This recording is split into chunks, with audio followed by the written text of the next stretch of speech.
Boa noite, gente boa. É um prazer estar aqui depois de tantos anos. Eu não sei quanto tempo foi. Faz tempo, né? Faz o quê? 5, 6 anos que eu não vinha. Então eu estou 6 anos mais velhos e vocês parece que não envelhecem, né? Tão bonitos, etc, etc. Queridos, eu não ia contar, mas agora eu tenho que contar, porque é o seguinte: quando eu conheci o Ramon, ele estava lá em Urimatá. E uma vez, essas coisas, viu? Essas coisas de pastor novo, não sabe fazer as coisas direito. E aí ele resolveu fazer 2 apelos, né? Ele chegou no final do culto e falou assim: então, gente boa, quem quiser ir para o céu, fique de pé. A igreja inteira ficou. Todo mundo quer ir para o céu, certo? Mas tinha um bêbado no último banco. E o bêbado está tentando ficar de pé e não consegue. Tentando ficar de pé e não consegue. Ele falou, pode sentar, pode sentar. E aí ele cometeu o erro de fazer o segundo apelo. Falou, tem alguém que quer ir para o inferno? Nessa hora o bêbado conseguiu ficar de pé. E aí o bêbado falou assim, pastor, dessa vez só nós dois. São erros do início do ministério, tá certo? Histórias verdadeiras, viu? Verdadeiras do Ramon. Mas Ramon, muito obrigado, meu querido, por a nossa primeira conversa lá em fevereiro, depois de levar o assunto para a liderança da igreja e vocês abrirem as portas para nós estarmos aqui esses 4 dias e temos o curso de liderança avançada que vários de vocês também fizeram. Nosso texto de hoje está em Deuteronômio capítulo 6, eu vou ler apenas o versículo 1, depois eu vou pular mais para frente, mas você pode abrir a sua Bíblia, por favor, Deuteronômio capítulo 1, e nós vamos falar sobre transferência geracional. O texto diz assim, estes são os mandamentos, os estatutos e os juízos que mandou o Senhor teu Deus se te ensinasse para que os cumprisses na terra que passas a possuir. Presta atenção, ó. Eles estão, Deuteronômio foi escrito antes da travessia do Rio Jordão. Eles já haviam saído do Egito, chegaram então, rodaram 40 anos no deserto, e agora eles estão ali com o Rio Jordão na sua frente. Eles vão entrar na terra prometida, e é uma terra nova. E Moisés resolve dizer assim, olha, existem alguns mandamentos que são muito importantes, que vocês têm que cumprir, quando vocês entrarem nessa nova terra, a última linha do versículo 1, nessa terra que passam a possuir. No versículo 2 ele diz assim, que se você obedecer, bem na metade do versículo diz, tu e o teu filho e o filho do teu filho. Então não é só passar o Rio Jordão e entrar na terra, é uma coisa que deve passar para os seus filhos, e deve passar para a próxima geração, e deve passar para o seu neto. São mandamentos, ensinos, princípios, diretrizes que deviam passar de geração em geração. O versículo 3 vai dizer, faça isso para que bem te suceda, para dar certo. Você tem que fazer isso, seguir esses mandamentos. Então, essa é a nossa conversa hoje. Nossa conversa é sobre, mostra para nós lá, Aline, por favor. Eu escrevi uma tese. A tese é a seguinte, pais precisam falar as palavras de Deus, porque filhos têm a tendência de seguir a paixão dos seus pais ou dos adultos influentes ao seu redor. Vamos ler todo mundo junto, nós vamos ler várias vezes. Aline, você memorize esse slide que nós vamos voltar nele algumas vezes, tá bom? Então vamos ler todos juntos? Pais, não, volta lá, Aline. Vamos lá? Pais precisam falar as palavras, não, mais forte, essa é a tese de hoje, é o sermãozão hoje. Vamos lá. Pais precisam falar as palavras de Deus. Por quê? Porque filhos têm a tendência de seguir a paixão de seus pais ou dos adultos influentes ao seu redor. Deixa eu explicar mais uma vez. Eles estão ali. Eles eram os israelitas, pessoas que tinham gado. Eles iam entrar numa terra de agricultores. E na cosmovisão deles naquela época, eles iam entender assim: o seu Deus, de vocês que estão chegando, é melhor ou é pior do que o nosso? Então eles tinham tudo para dar errado. Se você não é agricultor e entra numa vida de agricultura, você tinha um monte de coisa que não ia dar errado, que ia dar errado. E aquele povo ia dizer assim: o Deus de vocês é fraquinho, o nosso é muito melhor, dá uma olhada na nossa agricultura, os frutos que nós estamos colhendo. Então, por causa dessa comparação, aqui está Deus dizendo que você precisa obedecer uns mandamentos para que te vá bem nessa nova terra. Está acontecendo alguma coisa aqui com o meu... Então ele diz assim: estas palavras que hoje te ordeno estarão no teu coração, e tu as inculcarás a teus filhos, e falarás assentado na tua casa e andando pelo caminho, e ao deitar-te, ao levantar-te, e atarás como sinal na tua mão, e te serão por frontal entre os olhos, e as escreverás nos umbrais de tua casa e nas tuas portas. Queridos, eu vou dizer uma coisa: nós estamos hoje, presta atenção, hoje, nós estamos entrando num novo tipo de gente, num novo tipo de geração. Eu agora, encostando nos 70 anos de idade, eu vi muita coisa acontecer na minha idade. Coisas que aconteceram quando eu tinha 20 anos de idade, 50 anos atrás, nas igrejas, na sociedade, nesse tipo de coisa, eles estão mudando para o que é hoje. Ser pastor 50 anos atrás era diferente de ser pastor hoje. As perguntas que os pais tinham, os problemas com seus filhos 50 anos atrás, são diferentes dos problemas que nós enfrentamos hoje. Um homem chamado Dr. Elton Trueblood, ele disse assim, olha que interessante: vivemos numa civilização de flores sem raízes. Veja bem, quando a gente vai dar uma flor para a nossa esposa, por exemplo, é uma flor sem raiz. Você dá a flor, a esposa já sabe, vai murchar, vai acabar, tá certo? Agora imagine uma sociedade que dá mais valor para a beleza, dá mais valor para a flor, mas não dá muita flor para a raiz. Hoje em dia você vive num ambiente onde as pessoas não valorizam qualquer raiz conservadora, eles não valorizam a raiz cristã, a raiz bíblica, aquilo que a Bíblia diz. Salomão é considerado menos inteligente do que o seu psicólogo, do que o seu médico. Se o médico disser uma coisa, se a revista disser uma coisa, se a televisão disser uma coisa que não é o que Salomão disse, Salomão perde. Nós estamos vivendo num ponto onde tudo que é bíblico e conservador não está sendo valorizado. Hoje nós temos, queridos, é uma loucura, né? A mentira se tornou tão valorizada hoje que eles são contra qualquer coisa que tenha um padrão.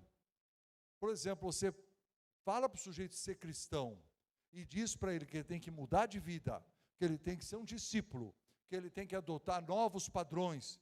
Isso aí é visto assim como, não, mas por que tanta exigência? Por que eu não posso viver a vida do jeito que eu quero? Nós vivemos numa sociedade onde as pessoas não querem ter compromisso com qualquer tipo de coisa que exige mudança de vida. Só para vocês terem uma ideia. Hoje, existe uma coisa chamada ódio do bem. Ou seja, eu estou justificado, eu posso odiar você, eu posso ser contra você, eu posso xingar você, porque é um ódio do bem. Eu estou fazendo isso para melhorar você. Olha o absurdo. A falta de lógica e de verdade hoje é impressionante. Só para vocês terem uma ideia, eu descobri na internet uma mulher que se casou com uma árvore. Procura na internet, você encontra. Mulher que casou com árvore, aparece. Tem a foto lá. Mas não agora, procura depois. Você vai achar a mulher, ela está vestida de noiva, existe um ministro com a Bíblia na mão, está fazendo o casamento dela com a árvore. Ela então diz que ela está há 5 anos casada e que nunca teve problema. Claro, o marido não reclama de nada, tá certo? Só que agora o marido, a árvore, deu cupim. A prefeitura veio derrubar a árvore. Olha o absurdo. Ela entrou na justiça dizendo que a prefeitura queria assassinar o marido dela, para que o juiz proibisse o corte da árvore. Graças a Deus o juiz não proibiu, a coisa tocou para frente, tá certo? Mas isso é um absurdo. Tem uma mãe que insistiu tanto para um japonês, para ele casar, ele se encheu. Construiu uma boneca de pano desse tamanho e se casou com uma boneca de pano. Existe uma pessoa que casou com uma ponte. Existe uma mulher que se casou com uma estação de trem. Então, onde nós estamos vivendo? É o mundo da loucura. E as pessoas falam assim, e os outros falam assim, nossa, que bacana. Ao invés de dizer, é uma tolice enorme, é doido, é uma estupidez, não, é uma idiotice, não. Nós estamos admirando e permitindo. Bom, como é que vocês acham que você é a próxima geração? Porque seus filhos na escola estão crescendo com esse tipo de cabeça. Seus filhos estão assistindo o videozinho do influenciador social, que está dizendo coisas para elas parecidas com isso, e pior, vamos mencionar alguns. O que você vai fazer como pai? Então, pais precisam o quê? Vamos ler de novo. Pais precisam falar as palavras de Deus. Por quê? Porque filhos têm a tendência de seguir a paixão dos seus pais ou dos adultos influentes ao seu redor. Tudo que você fala revela a sua paixão. O que é que você mais fala em casa? Você fala sobre futebol? Coisa que você mais fala é a série de Netflix que você está assistindo? A coisa que você mais fala é como ganhar dinheiro? Porque se esse é o assunto, é isso que você vai influenciar a próxima geração. Nós precisamos, pais, fazer o esforço deliberado de comunicar as palavras de Jesus. Por isso que o texto diz, estas palavras estarão no teu coração e delas falarás, não diz delas pensarás, falarás. Pai e mãe precisam falar, Quero tirar um minutinho para esclarecer que quando eu escrevo a palavra pais lá, eu estou querendo dizer, em primeiro lugar, os pais homens. Efésios capítulo 6, versículo 4, diz, pais, não irriteis os vossos filhos. A palavra ali é pais homens. Pais homens, não irriteis os vossos filhos, mas criai-os na disciplina e na admoestação do Senhor. Cabe ao pai homem, dentro de casa, dizer as palavras. E muitas vezes os homens, assim, agora minha mulher vai ler a Bíblia, agora minha mulher vai dirigir o culto doméstico, agora minha mulher... Não. Nós homens precisamos entender que nós temos uma parte de falar as coisas para os nossos filhos. Agora eu também reconheço que nós temos casais divorciados, nós temos pais sem pais que cuidam de crianças, sem a mãe, mães que cuidam de crianças sem o pai, todo esse tipo de coisa existe. Então eu estou usando pais, incluindo todos nós, talvez seja o avô que vai estar cuidando de um neto, tá certo? Então vamos ampliar. Mas quando eu escrevi essa mensagem, eu estava pensando no pai homem e a importância do homem dentro de casa dizer as palavras, tá certo? Muito bem. Estou tendo um problema, desculpe, gente, eu estou brigando com o meu, como é que chama isso aqui? iPad. Eu tento passar e o bicho não vai. Um amigo meu disse assim, que a mãe dele era do Santos, o pai era do Palmeiras. Todos os filhos eram do Corinthians. Aí você fala, por que os filhos eram do Corinthians? Porque o tio, tinha paixão. E os pais não tinham, não torciam de verdade pelo time. As pessoas, está escrito lá, Os filhos têm a tendência de seguir a paixão dos pais. Mas se o pai não tem paixão, ele vai seguir o quê? Os adultos, influentes que estão ao seu redor. Se for uma influência boa, ótima. E se for influência ruim? Então, o texto bíblico nos dá 4 momentos em que nós precisamos falar as palavras de Deus. Então, agora sim, Aline, mostre para nós o próximo. Aí diz o primeiro. Diz, devemos falar assentado em casa. Para o judeu, quando ele leu esse texto, falar da palavra de Deus assentado em casa, ele pensou em 2 coisas. Ele pensou refeições, porque nas refeições a gente senta para comer, e ele pensou também no momento do ensino, porque o judeu não faz o que eu estou fazendo aqui, ó. O judeu não ensina em pé. Se você for numa sinagoga, ele faz a leitura, depois ele senta, e ele ensina sentado. E na casa também. O pai até pode ler a Bíblia em pé, depois ele senta para ensinar. Então, quando ele falou assim, você vai falar sentado na sua casa, ou você está ensinando a Bíblia, ou você está em volta da mesa, tá? E eu quero falar de um artigo na revista Times, que apareceu, é meio velho, em 2006, aonde diz assim, a família intencional, rituais simples que fortalecem os laços familiares. É um estudo que foi feito a respeito de famílias que têm a mania de comer refeições com os seus filhos. Vocês estão, talvez seja normal para vocês falar assim, não, eu como refeição com meus filhos. Queridos, isso está mudando. Isso está mudando cada vez mais. De você não ter refeições em família. Cada um come 1 hora, cada um vai puxando, não tem o tempo juntos. Essa universidade fez um estudo durante 10 anos, acompanhou milhares de pessoas que comiam ou não as suas refeições juntos em família, e eles descobriram que as famílias que comem refeições juntas criam um tipo de uma vacina que protege as pessoas, a família, contra os males. E tem um resultado disso. A Aline vai mostrar para nós. Dá uma olhada lá, Aline, por favor. Olha o que diz.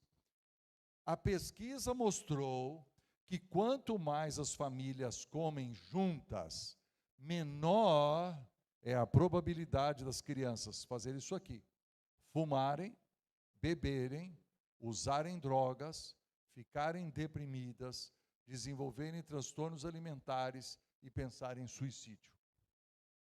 Isso assusta você? Não é interessante? Famílias que têm a mania de comer juntos. Sabe por quê? Porque ali existe muita conversa na mesa.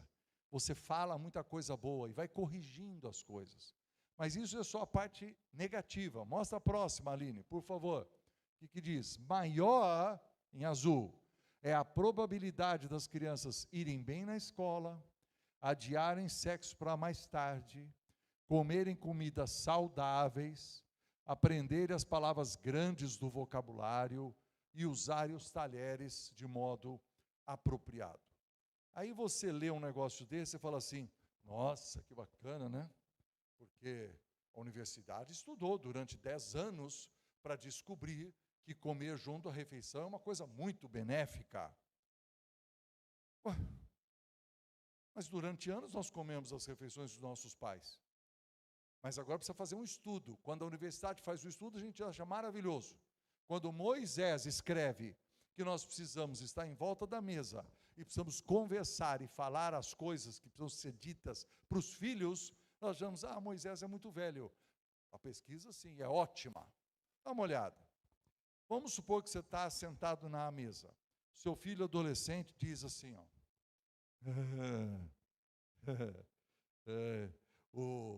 o fulano, ele colou na prova, né? Tirou 9,5. O que o pai falar agora vai influenciar aquela criança para sempre. Se o pai disser assim, ô filho, eu sei que parece engraçado esse negócio dele ter colado na prova e ter passado, mas olha, aqui nessa família não é isso que nós acreditamos. Nós acreditamos no que a Bíblia diz. A Bíblia diz que nós temos que trabalhar, que nós precisamos falar a verdade, que nós precisamos ser responsáveis, construir o nosso futuro e colar, filho. Vai dar uma alegria passageira porque ele passou, mas essa pessoa, esse seu coleguinha, vai ter problemas muito graves se ele começar a desrespeitar princípios normais da vida cristã. Aí o menino vai falar o quê? Ô pai, que é isso? Estava só brincando. Ele não estava brincando, ele estava testando. E você, se você rir junto, ele colou. Que coisa, foi engraçado, né? Qual é a mensagem que o filho recebeu? Eu posso colar também, eu posso fazer errado. Então, essa repetição, vocês estão entendendo, né?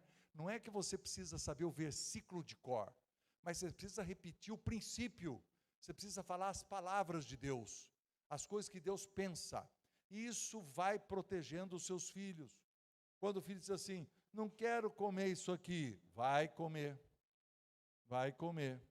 Se você não comer a comida, não vai comer sobremesa. Por quê? Porque se no estômago não cabe o arroz e feijão, não vai caber a sobremesa também. Você fala isso, aí você assim, mas coitada da criança, nós estamos reprimindo. Bom, se você não fizer isso com o seu filho quando ele é pequeno, aí quando ele for grande, entrar no primeiro emprego e o gerente der uma chinelada nele porque ele está fazendo uma coisa errada, ele fala assim, não gostei, não quero comer também. Eu não quero sair do emprego. Tem hoje um bando de jovens, então aí estou vendo uns juventude aqui, que não aguenta ficar no emprego, não aguenta ser criticado, não aguenta permanecer, porque foram criados assim, coitada da criança, coitada da criança, coitada da criança. Nós precisamos treinar os filhos, como? Da palavra falarás na tua casa, quando você estiver assentado. Aline, você consegue voltar para a tese, aquela primeira tese azul lá? Anterior, lá atrás. Puxa para trás. Aí. Então, o que nós precisamos fazer? Vamos ler, gente.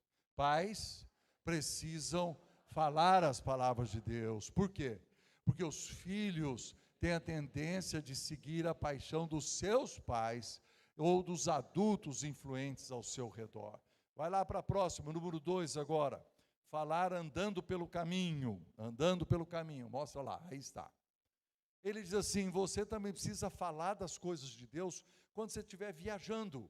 O judeu, ele viajava a pé, ele não subia em animal, ele tinha animal de carga, mas ele não andava em animais, ele caminhava. Então, por exemplo, iam para a festa em Jerusalém, eles iam caminhando, eles memorizavam os salmos, existem os salmos na Bíblia, nas Bíblias antigas tem lá, Salmo de romagem, que também é o Salmo de romaria, ou seja, quando eu estou andando para Jerusalém, a gente canta, repete esse salmo. Então os filhos aprendiam, era memorizado, muita conversa na estrada. Eu e a Marta levávamos isso muito a sério. Por exemplo, eu lembro uma vez, a gente não tem o costume de falar de problemas da igreja quando os filhos são pequenos, entendeu? Mas uma vez aconteceu uma coisa que era pública, então é assim, foi muito engraçado. Estavam os 3 aqui, adolescentes, 14, 13 e 11 anos de idade, no banco de trás. Então eu e a Marta aqui. Eu falo assim, nossa, bem, você viu aquela menina, a fulanita, né, de 16 anos, fugiu de casa. Ela, nossa, que horror, né, amor? Não, péssimo, né? A Bíblia até diz, honra teu pai e tua mãe, ela não honrou, ela foi embora, fugiu. Sabe lá o que vai acontecer agora, né? Fugiu de casa, some, daqui um pouco se mete com drogas, daqui um pouco volta grávida, e nós dois estamos conversando. E eu olho para ela e ela está esticando o assunto, nós estamos esticando o assunto. Nossa, mas isso é uma decepção enorme. Imagina a tristeza dos pais. Isso deve ter rasgado o coração da mãe. A filha desaparece assim. Aí, num intervalo que a gente faz, a minha filha mais velha fala assim, ô pai, vocês estão pregando para nós? Falei, mas é lógico. Porque eu não preciso conversar isso com a minha esposa, mas eu preciso conversar sobre isso andando pelo caminho. Andando pelo caminho. Você vai falando de coisas, todo mundo está fechado dentro do carro, ninguém vai descer. Nós vamos conversar, aproveita a oportunidade, falar sobre os princípios de Deus, falar sobre as coisas que precisam ser feitas, falar a verdade, honestidade, trabalho, deixar de vagabundice, vai falando. Se puder mencionar a história de outro que ele sabe, você mencione, vai falando. Agora, o mundo foi desenvolvendo, então o que nós enfrentamos depois? Todos os filhos agora têm um celular, enfia o negócio, coloca no ouvido, cada um está ouvindo a sua música, não tem mais conversa dentro do carro. Então o que a gente faz em nome de Jesus? Por favor, filhos, por favor, tire esse negócio do ouvido. Nós gostaríamos de viajar conversando e não com vocês ouvindo esse negócio aí, tá certo? Vocês podem ouvir em outro horário. Ai, pai, tá, por favor, vamos ter um momento em família, tá certo? Ah, então, pai, então põe uma música aí. E aí, então, o que a gente faz? Eles já me conhecem, né? Eles falam assim, pai, essa música aí o senhor não vai gostar, é muito barulhenta demais. Falei assim, não, mas vamos ouvir porque vocês gostam. Então a gente escuta a música deles durante 10 minutos e a minha música durante 50 minutos. É uma divisão, afinal de contas o carro é meu, sou eu que estou dirigindo, tá certo? Mas a verdade é que nós ocupamos esses momentos para conversar sobre música, onde vai ser as férias. Por exemplo, você vai conversar sobre férias, onde é que nós vamos passar de férias? Né? Ah, vamos visitar a avó. Aí você vê o adolescente dizendo assim, avó de novo? Entende? Porque a avó está ficando velha, porque a avó está falando isso. Assim, não pode falar mal da avó, honra teu pai, tua mãe e tua avó também. A gente dá uma melhorada no mandamento bíblico. A gente vai falando. Nós precisamos usar esse momento para falar. Então não é só sentado em casa, é também andando pelo caminho. Tá certo? Próxima, Aline, por favor. Que diz lá que nós também temos que falar quando vai dormir. Quando vai dormir. Você sabe que no final do dia, quando você está quase dormindo, é como se fosse um momento assim de retiro espiritual, né? Tua cabeça, você não sabe bem se você está dormindo ainda, não está? Você não tem esse momento? Você está quase dormindo. Esse é um momento que a mente recebe muita coisa. Você não devia estar ligado na televisão, você devia estar escutando um texto bíblico, você devia permitir que a coisa entrasse na sua cabeça. O que é que os nossos pais faziam? O que a minha mãe fazia? O que a Marta e eu fizemos com os nossos filhos? Você, quando a criança é pequena, senta na cama e diz, vamos ler a Bíblia. Aí ele está dormindo, vamos ler as historinhas bíblicas. Hoje tem histórias bíblicas com criança pequena, né? Histórias, chama Bíblia Infantil, são ótimas, boas Bíblias que você pode ler. Aí um amigo meu falou assim, que a filha dele de 5 anos já sabe as histórias, né? Então ele começa ali, vamos ler a história de Abraão. Ela falou assim, ai pai, essa eu já sei, eu posso contar? Pode contar. Então começa a contar, e o pai vai dizer, não, você pulou esse pedaço. Ah, eu pulei esse pedaço. E ele vai. Então esses dias a menina chegou para ele assim, pai, eu não quero mais na igreja. 5 anos de idade. Nossa, filha, por quê? Porque eu sei mais história da Bíblia do que minha professora de escola dominical. Porque ele já leu a Bíblia para a filha tantas vezes, que ela sabe mais coisa do que a professora de escola dominical sabe, ela está lá desistindo. Só que isso é para criança. Vamos dar um exemplo aqui de conversa com adulto. Vocês, pais aí que têm um filho de 25 anos de idade, como é que você conversa com um filho de 22, uma filha mais velha? Como é que é a conversa sobre a Bíblia? Então, eu tenho o costume de conversar com meu filho, meus filhos hoje são, tem 40, 42, etc., mas antigamente eu tinha a mania de conversar com eles assim, ô filhão, vamos conversar um pouco sobre a Bíblia? Aí faz aquela cara assim, vamos pai, vamos conversar.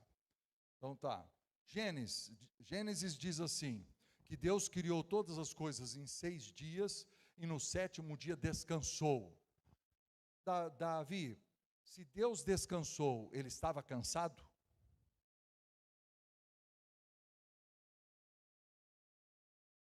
que vocês acham? Não é uma boa pergunta? Deus estava cansado ou não? Deus não se cansa.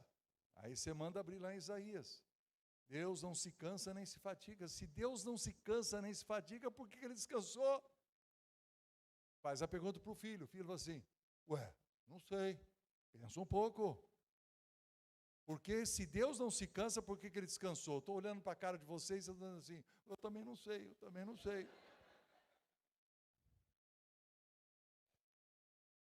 É conversa de adultos sobre a Bíblia. Se Deus descansou, foi para deixar um exemplo, porque ele não estava cansado. O que ele pega? Ele pegou esse exemplo e vai para os 10 mandamentos. O que diz os 10 mandamentos?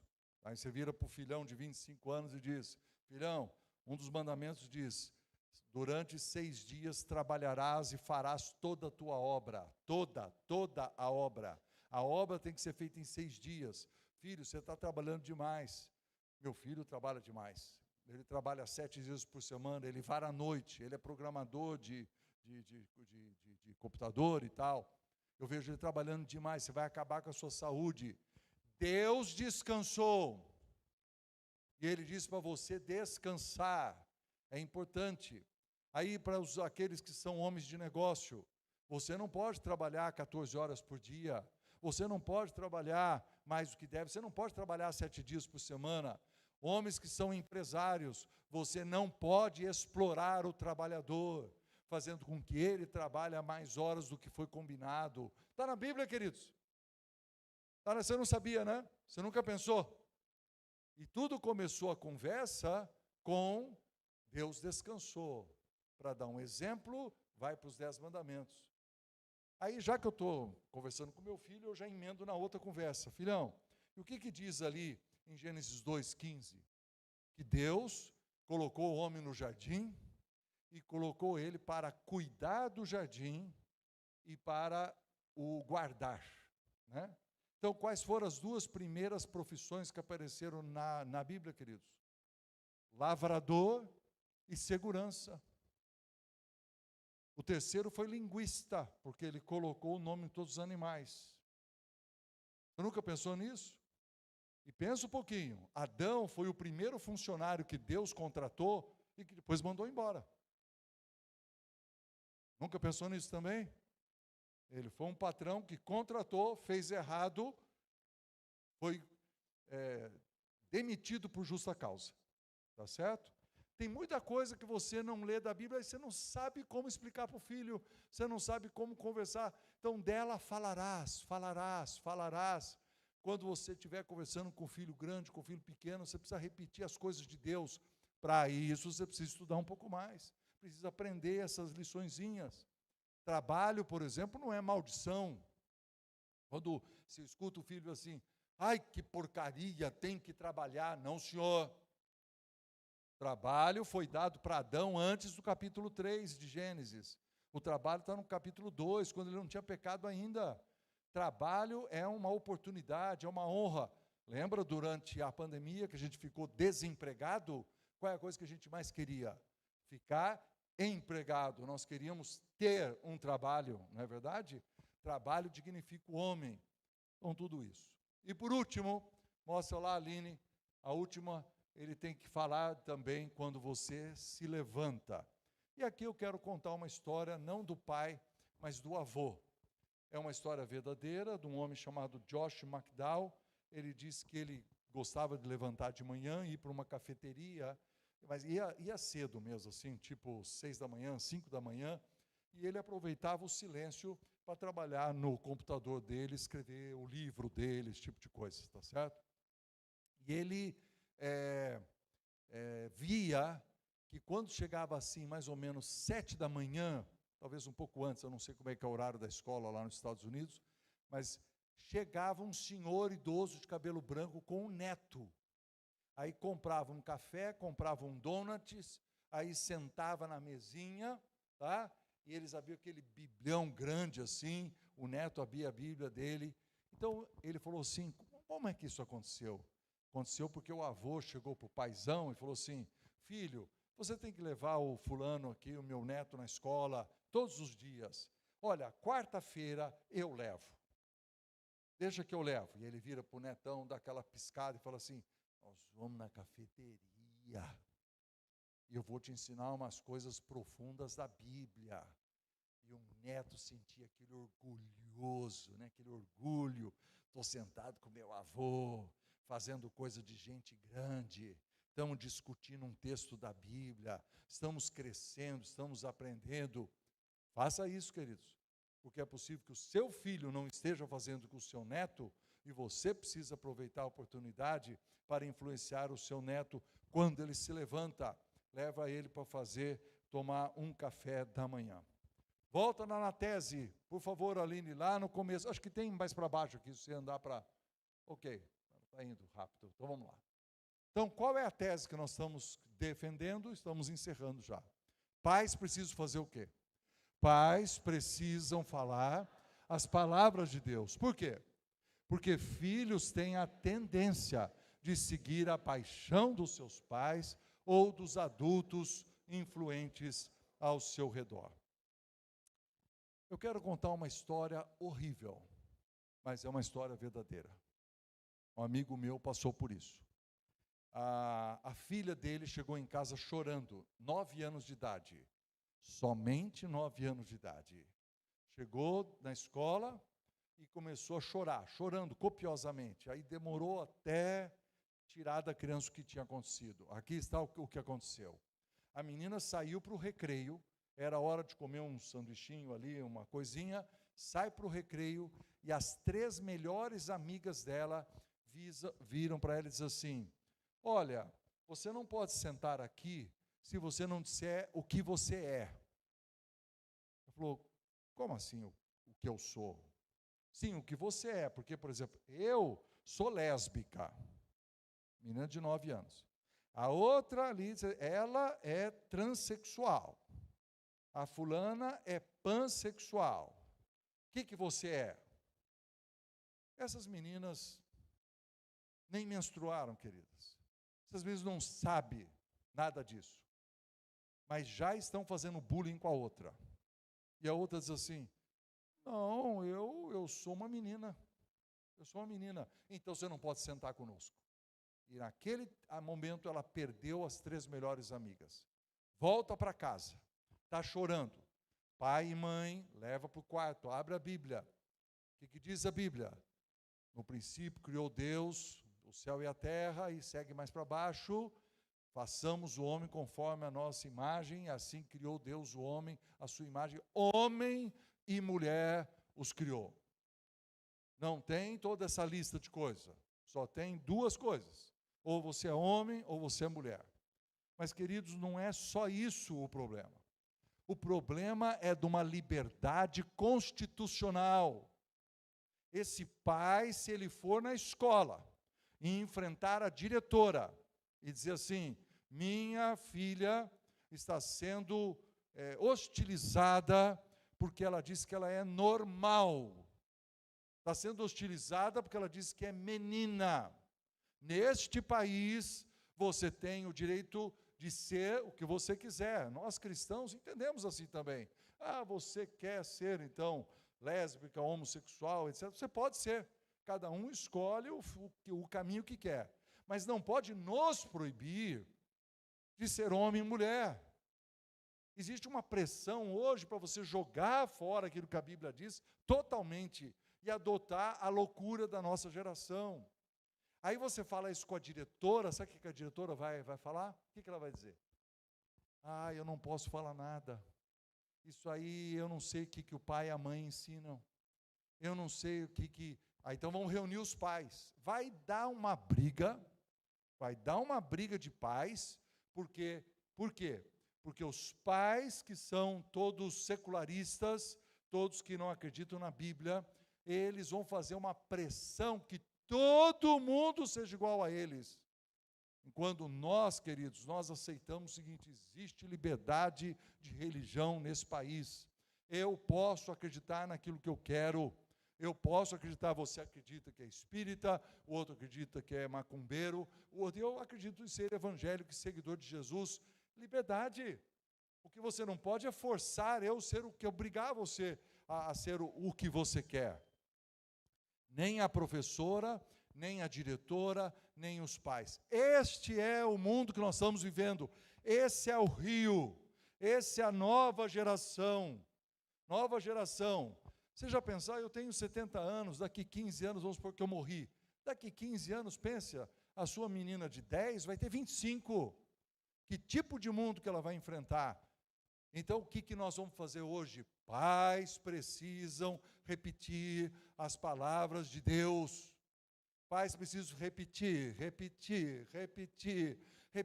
na sua casa, quando estiver levantando, quando estiver dormir, quando estiver sentado em volta da mesa, você precisa repetir. Você precisa estudar. Graças a Deus, a igreja ajuda muito. Você traz aqui na igreja, a igreja tem aula de Bíblia e tudo. É insuficiente. O que a Bíblia está dizendo não é assim, deixa que Moisés vai ensinar teus filhos. Não é isso que a Bíblia diz, assim, pais, vocês precisam ter a palavra no seu coração e falar para o seu filho. Estamos com falta de homem macho crente. Em casa diz assim, vamos ler a Bíblia, senta aí. Estamos com falta disso, queridos. Estamos com falta de gente que influencia de propósito a favor de Jesus. A loucura chega a tal ponto que o Twitter contou a seguinte história. O Twitter chegou à seguinte história. 2 homens espanhóis, na Espanha, né? Colocaram no Twitter: acabamos de dar à luz a nossa filha. Aí um médico escreveu: olha, a expressão dar à luz não é correta, porque dar à luz significa que a criança que estava dentro da mãe, então aí saiu para a luz, daí é que vem o nascimento, dar à luz. Vocês deviam ter escrito: adotaram uma menina. O que o Twitter fez? O Twitter derrubou a opinião do médico, porque disse que era mensagem de ódio. Aquilo que é apenas a verdade, aquilo que é apenas a lógica, está sendo destruído. Então você põe isso na cabeça, vocês jovens todos que estão indo para a universidade, com todos esses professores que vocês têm, que são pessoas que rejeitam a palavra de Deus e que querem incutir a sua cabeça muita coisa que anula a religião cristã.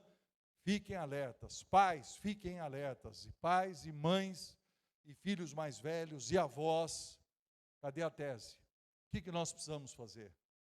Pais precisam falar as palavras de Deus. Por quê? Porque os filhos têm a tendência de seguir a paixão dos seus pais e dos adultos que estão ao seu redor. Vamos orar. Senhor Deus bendito, Tu és o nosso Pai, e Tu escreveste a Tua palavra, e tem uma clareza absurda, Senhor, que Tu deste para o povo de Israel, quando estava entrando numa nova terra. Nós suplicamos que nós também ouçamos essas palavras, milhares de anos depois, que elas entrem no nosso coração, que o Teu Espírito nos convença, e que nós tenhamos aqui pais, mães e tios e avós e adultos que estão ao redor dos seus filhos, que repitam as palavras que vêm de Ti, e confirmem os mandamentos e os princípios e as diretrizes que todos nós precisamos seguir para termos uma vida mais santa, que Te agrada e que também traz mais felicidade para o nosso coração. Ajuda-nos, Senhor, clamamos a Ti. Vivemos num mundo muito perigoso, num mundo agressivo, num mundo que não gosta, Senhor, de nós seguirmos a Tua pessoa e a Tua palavra. Ajuda-nos a ser fiéis, é a nossa oração, no nome de Jesus. Amém, Senhor. Amém.